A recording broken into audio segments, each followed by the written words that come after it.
Buenos días Hola, buen día. a todos, a todas y a todos.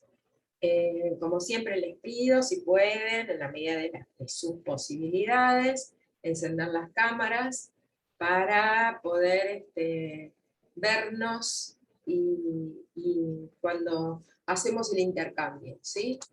El que no puede encender la cámara, la que no puede encender la cámara, no la enciende. Y quienes no tengan audio también pueden escribir por el chat, pero les pido que no escriban por el chat si tienen audio, porque así no se va haciendo así no se generan diálogos paralelos, ¿sí? Así que, bueno.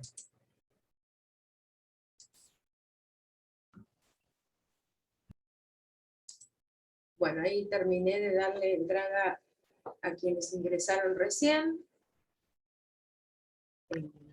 Y bueno, empezamos, ¿sí? Veo muchas fotos y cámaras negras y cuadraditos negros, que me gustaría verle las caras. Bueno, pero como dije recién, las encienden. Nicolás, te veo al revés. Te veo de costado. Bueno, no me mareen a esta hora de la mañana, por favor, que tengo un día largo. Bueno, ahora sí.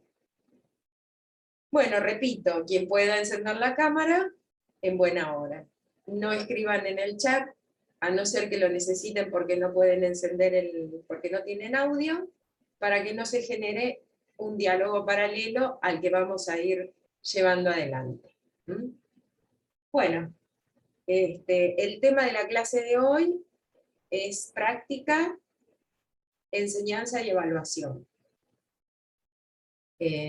Obviamente, la enseñanza y la evaluación son unas de las prácticas docentes, o sea, son prácticas que se llevan adelante en el marco de las prácticas docentes, ¿sí?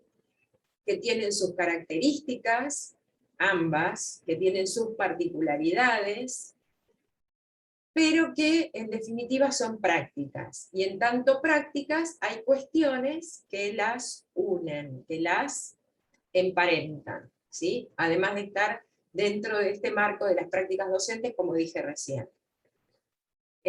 Cuando hablamos de enseñanza, hablamos de una cosa, o de muchas cosas, y cuando hablamos de evaluación, hablamos de otra cosa, o de muchas otras cosas. Entonces, en esta clase, yo les voy a invitar a pensar a partir de los textos que leyeron, a partir de sus propios conocimientos acerca de la enseñanza y de la evaluación en educación física, y si podemos hablar de la escuela secundaria mejor, y si no, trascendemos los muros de la escuela y hablamos de la enseñanza y de la evaluación de la educación física en general, y tratar de conceptualizar los dos términos, ¿sí? Porque podemos partir de definiciones muy concretas, pero de esas definiciones podemos ampliar y discutir de acuerdo a todo esto que les dije, a los textos que leyeron. Para enseñanza pensamos los dos textos de Freire y el de Rancière, y para evaluación el texto de Gayol, de Escudero y de Parenti, ¿sí? Pueden estar de acuerdo o en desacuerdo a lo que dicen los autores en esos textos, pueden pensar distinto, pueden pensar igual, ya lo hablaremos, pero nos vamos a centrar en la discusión sobre la conceptualización de la enseñanza y de la evaluación en educación física, ¿sí? Bueno, tanto Freire como Rancière no se dedican a hablar de la enseñanza de la educación física, obviamente, pero sí en ese marco podemos decir mucho acerca de la enseñanza de la educación física, ¿no? Y tiene una... Sí, ¿estás hablando? No, digo, tiene una coincidencia. ¿Qué tal, profe? Buen día. Hola, ¿cómo te va? Estoy acomodándome, quiero entrar de la compu, no estoy consiguiendo. Nada, pensaba una coincidencia, por ejemplo, Freire, los dos fueron exiliados en su época, uno en la época de la Revolución Francesa por ser antimonarquía, el otro en el 64 en Brasil, dictadura militar. Había una ley que en ese momento era de alfabetizar a todo el mundo, los militares la sacan, él se va para Chile y para Suiza. Había escrito aquel libro de, ¿cómo es? El de la pedagogía del oprimido. Ahí se va a dar clases creo que a Oxford, y bueno, empieza a traducir el libro a muchos idiomas. Por algo hoy es el tercer libro, segundo de pedagogía en el mundo que más circula. Nada, quería trazar esas analogías porque pasa mucho, no solo con pedagogos, sino con grandes artistas de la música, y que a veces por ser en contra de, y por ese establishment, nada, tienen que salir exiliados, pero no dejan tampoco de trabajar, ni Mandela, ¿no? Estuvo preso tantos años, o mismo Lula.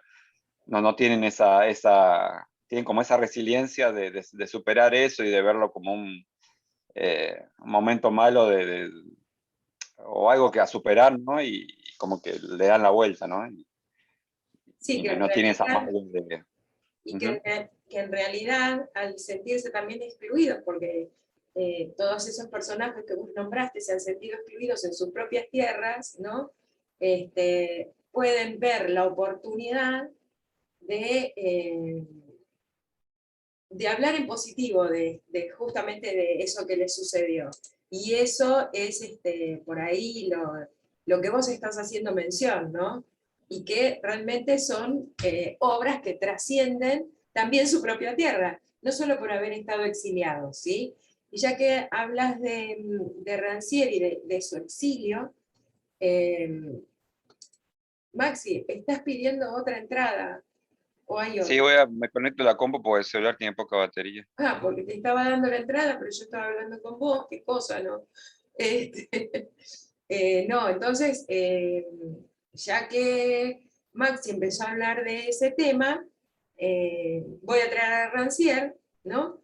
Y bueno, justamente les decía que hoy que Freire y Rancière no están escribiendo sobre la enseñanza de la educación física, sí están escribiendo en cierto modo de educación, ¿sí? Si bien Freire es pedagogo, Rancière no es pedagogo, ¿no? Es filósofo. Y él escribe sobre filosofía, ¿no? Pero cómo impactan esas ideas que Rancière escribe, ¿no? En el plano educativo, en el plano educativo. Y así como Rancière fue exiliado en mayo del 68,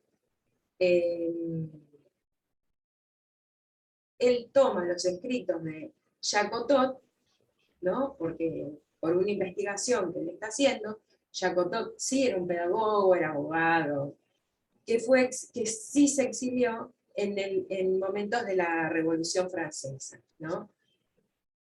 Entonces, bueno, esto tiene que ver justamente con esto que estaba diciendo Maxi, como todos esos escritos trascienden no solo las fronteras de sus países, sino también, y que se conocen a modo global, sino que también esas ideas, cómo circulan esas ideas globalmente, ¿no? Y cómo se toman o no, porque cada uno es libre de la decisión que toma en relación a la construcción de sus propias creencias y de sus propios conocimientos, ¿sí? Pero bueno, estos son los textos que, que la cátedra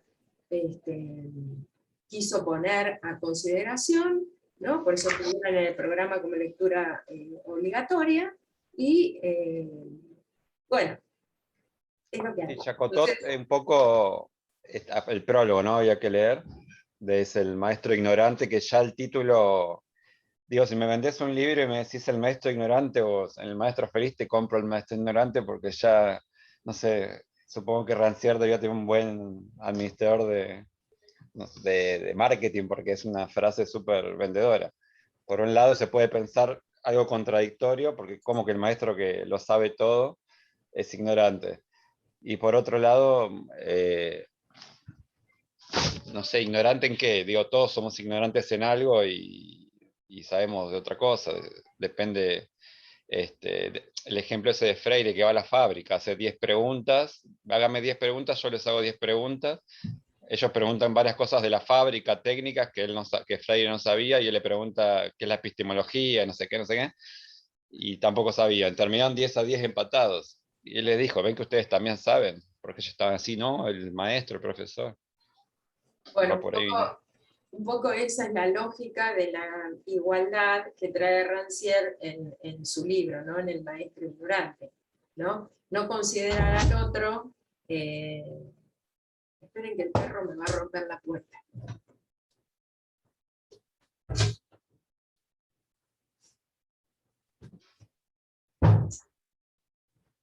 No considerar al otro como,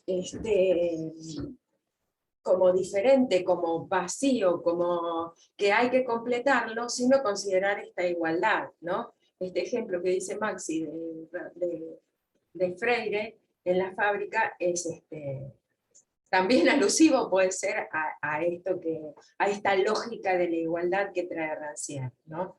Pero bueno, antes iba a decir algo más, pero bueno, quedó, me olvidé que te iba a decir con respecto a... Bueno, y Rancière tiene unas frases ¿cómo me sabe pronunciar? Chacotot, Sí, así, que están buenas y son, ya algunas que las tuve que leer varias veces porque no es un prólogo corto, pero como que dice un montón de cosas. Y ah, decía con esto, por ejemplo, de la espera, ignorancia. Maxi, espera que me acordé yo, ahora la lees, espera. Dale. No, lo que yo le quería decir era que Maxi dijo que Rancière tenía como contratado una empresa de marketing por poco, ¿no? Para que piense en sus títulos. No, te puedo asegurar que no. Era un boche Rancière más. tiene el marketing en la cabeza, pero no es que tiene el marketing en la cabeza en el sentido del mercado, de financiamiento, de economía, no. Es creativo porque eh, ay, no. Pero digo, es irónico, es irruptivo, porque es algo, es como una ciencia que incomoda de Bourdieu, que él quiere Claro, claro, generar él, algo, en ese sentido. exactamente, en ese sentido, porque, bueno, él se dedica al arte, y al dedicarse al arte es creativo. Entonces, esos títulos, y bueno, todo lo que dice, ¿no? Bueno, lee la frase que ibas a leer de Jacques Cousteau, a ver si... No, tengo dos apuntadas acá. eh, con respecto a la ignorancia, no hay ignorante que no sepa una infinidad de cosas y toda enseñanza debe fundarse en este saber. Otra, la distancia que la escuela y la sociedad pedagogizada pretende reducir es la misma de la cual viven y por tanto reproducen sin cesar. Como Claro, la estrellita, sin cesar. porque si querés empezar por la primera,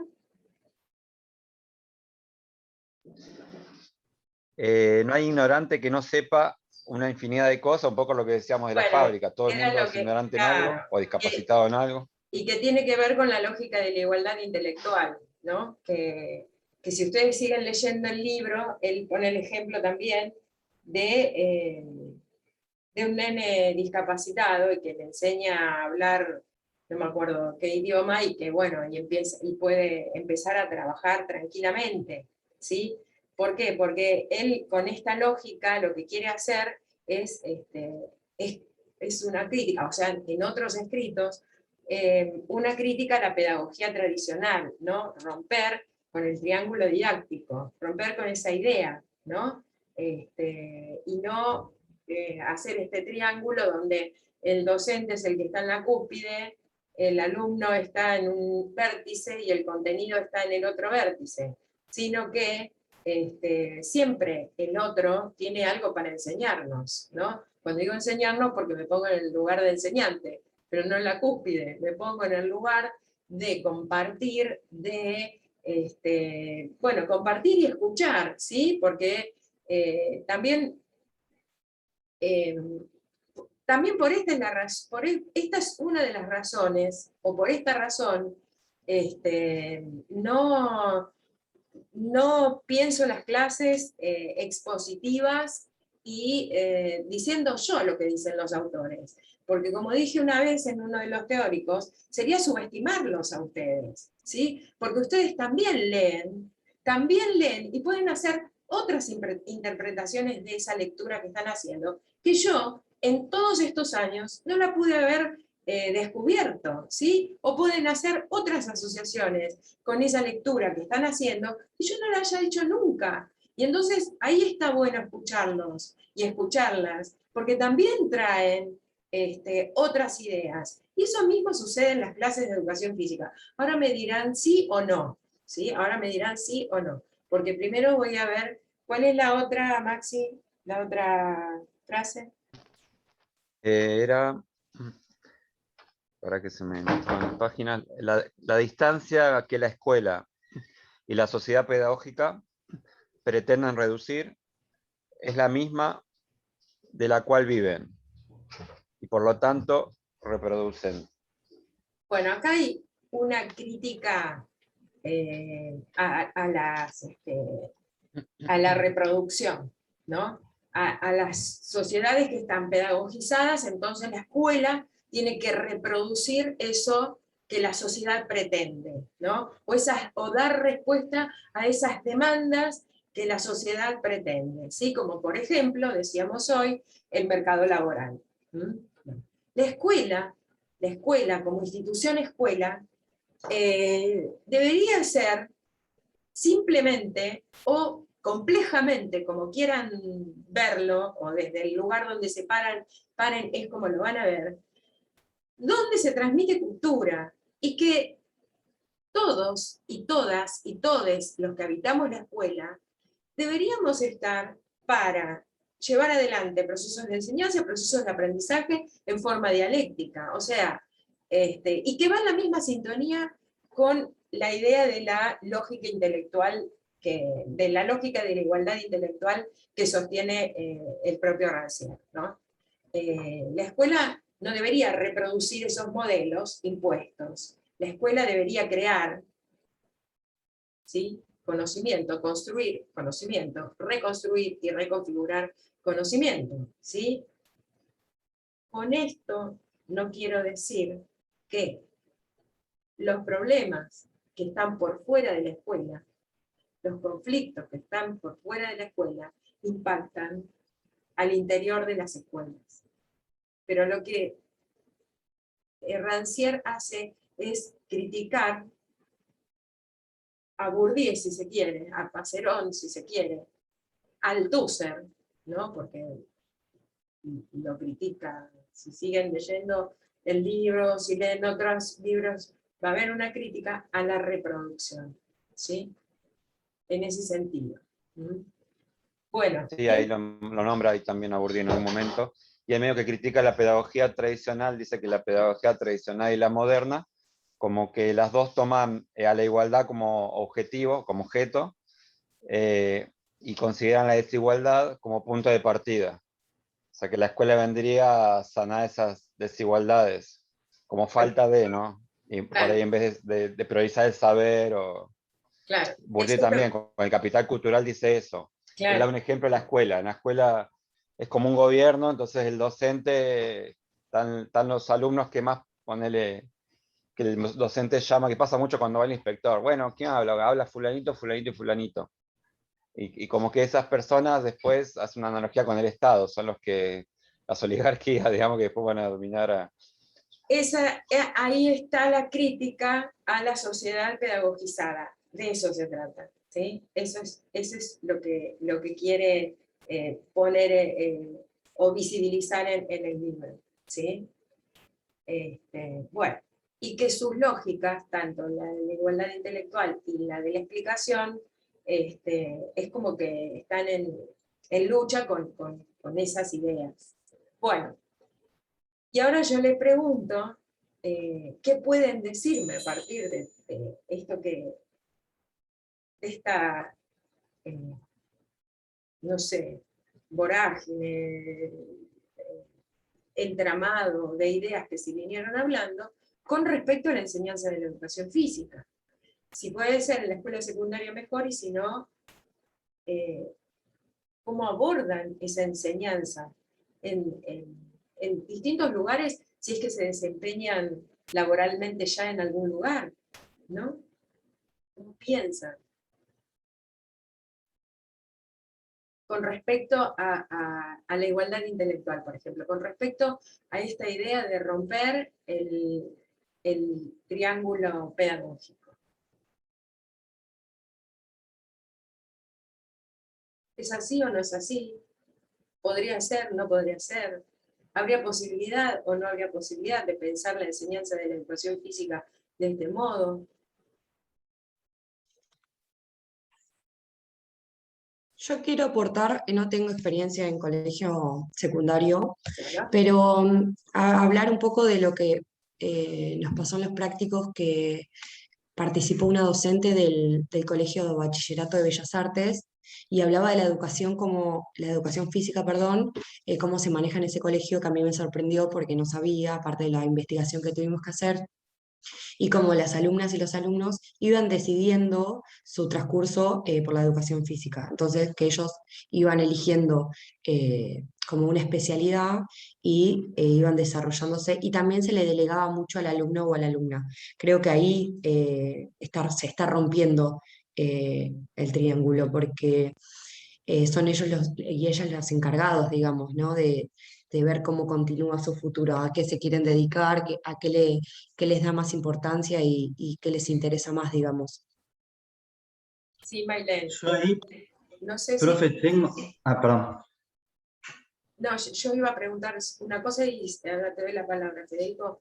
No, si todas y todos en las comisiones donde están tuvieron profesores de la universidad, porque en realidad esta organización de la educación física es en los colegios de la universidad, no así en los colegios de la dirección de escuelas. Bueno, ahora me cuentan un poco de esto como para seguir con el comentario que aportó Maylene, ¿sí? Sí, Federico. No, a mí también o sea, me pareció, no sé si raro, no lo sabía. Sabía que había colegios que dependen de la universidad y que por ahí tienen un grado de autonomía mayor, que por ahí los que dependen, digamos, o los que toman los contenidos del diseño curricular de la provincia.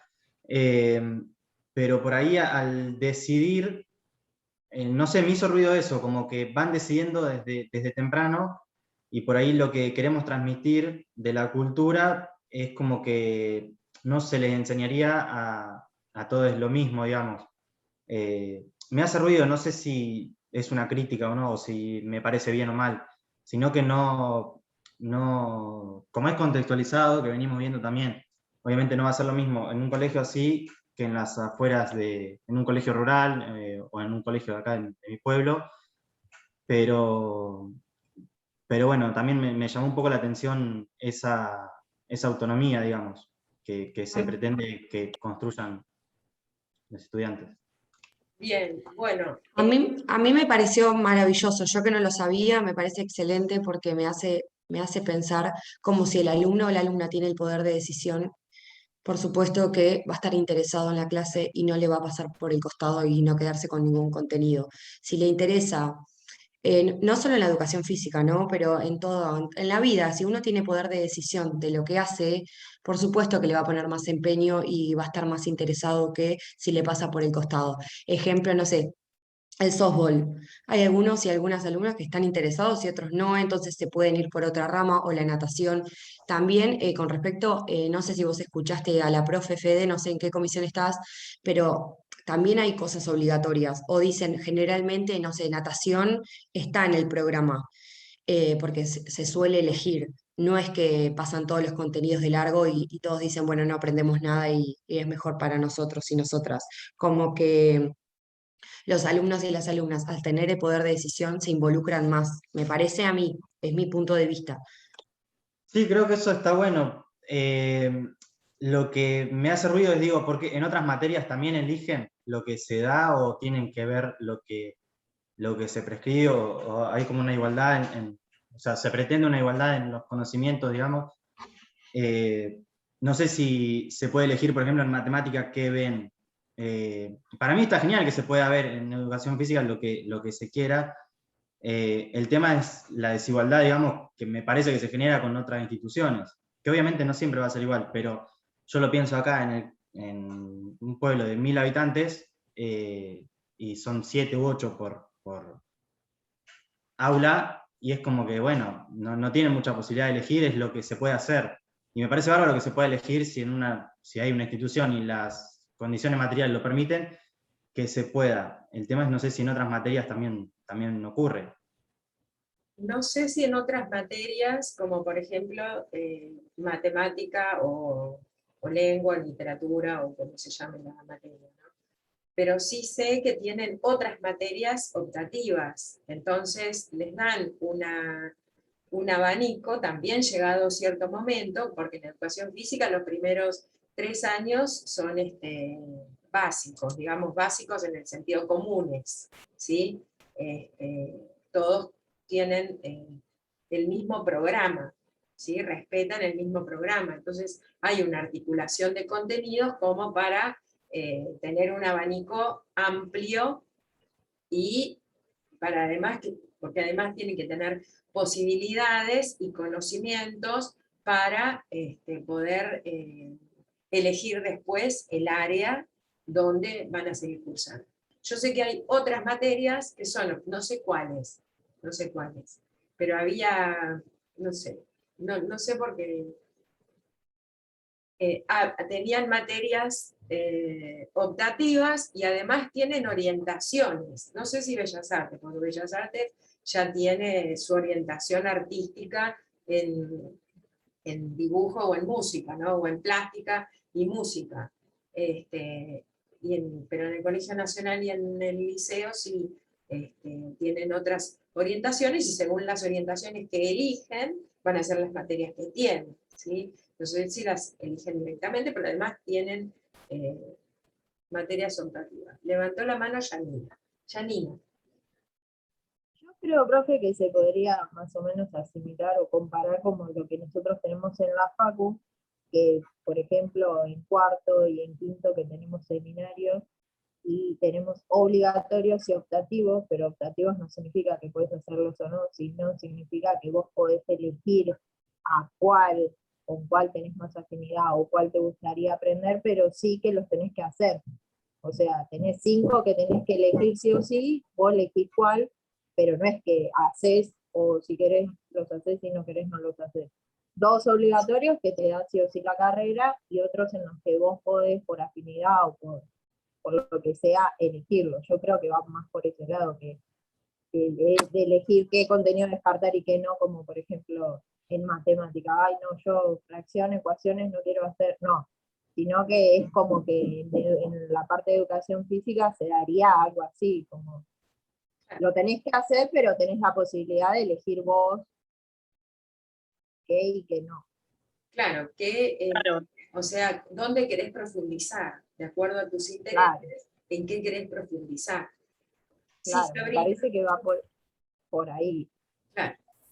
Sabrina. No, lo que quería decir con respecto a la elección que pueden hacer los chicos en el Colegio de Bellas Artes, que la profe nos había explicado que esa elección podía ser dentro de, digamos, ciertos deportes o ciertas prácticas, digo, no era que ellos podían elegir lo que quisieran. Como que también con respecto a esto que dice mi compañera, hay como un marco en el que uno tiene para elegir, no es que podés elegir lo que quieras. Eso como que también está regulado, te dan opciones, pero dentro de lo que se puede realizar en el colegio, en la institución. Sí. Está buenísimo igual que tenga la opción, sí, pero digo, es como todo en un marco. Bien, Sabri. Y tiene que ver con el proyecto, ¿no? También de la institución, lo mismo que hacemos nosotros en la escuela, un recorte, tuvimos la intencionalidad, elegimos un contenido, depende del grupo, y el propósito, según el propósito damos eso y no otra cosa. Claro, Después sí, en la clase vos llegás a ese propósito por distintos lugares, caminos, como dice Fabi, que está por ahí. tal cual. Laura, habías levantado la mano. Y con respecto a lo que decía Sarina, en mi época, en la facultad no había esa posibilidad de los seminarios. Era gimnástica 1 con vóley, básquet, gimnástica 2, gimnástica 3, gimnástica 4, y no tenías opción a nada, y vos querías, qué sé yo, no sé, por ahí te gustaría, cuando te gustaba, no sé, dar clases de natación, y salgo de la facultad, ¿qué hago? Es como que o ibas a un gimnasio y ¿qué le doy?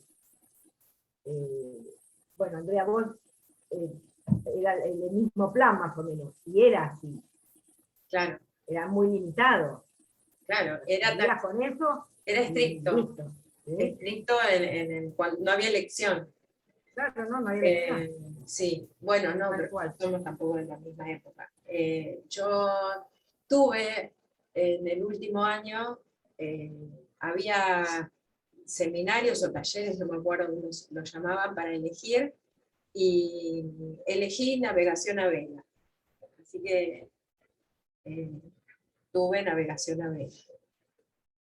Bueno, entonces, como dijo Maxi recién, la idea era hablar de enseñanza y nos fuimos un poco para el lado de lo curricular, ¿no? Y cómo están organizadas cómo organizan la educación física las instituciones, ¿sí? Hablamos de los colegios de la universidad. Entonces ahora la pregunta que yo les hago es, en relación a esta organización, ¿ustedes piensan, o lo que pudieron hablar, si lo pudieron hablar con los y las docentes, habrá qué enfoque puede llegar a haber en relación con la enseñanza, ¿no? Porque si se propone desde lo curricular la elección de ciertas materias o de ciertas áreas, ¿no? O disciplina para cursar, yo les pregunto, en relación con la enseñanza, ¿piensan que habrá algún enfoque definido o de qué dependerán los enfoques?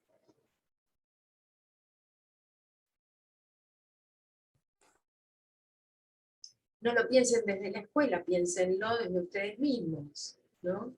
Desde sus propias, ¿se acuerdan de su propia escolarización, ¿no? De su propia etapa escolar en la escuela secundaria? Sí, más tradicional, más reproductivista. Yo me acuerdo por ahí en mi paso por la primaria o secundaria. Y siempre si hay algún profe que te acordás, mismo en las facultades, por ahí que no te obligaba o que te daba ese espacio más no sé, creativo, como hablamos hoy de Rancière, ¿no? Bueno, ¿qué más me pueden decir acerca de la enseñanza? Piénsense ustedes, enseñantes, ¿no? Ahora, no sé, alguno estará trabajando, alguno estará dando clases.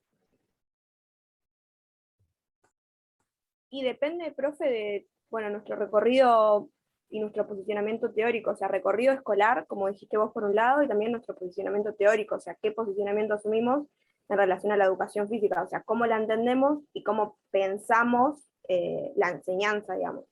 A partir de ahí, porque nosotros en la misma disciplina tenemos distintos enfoques.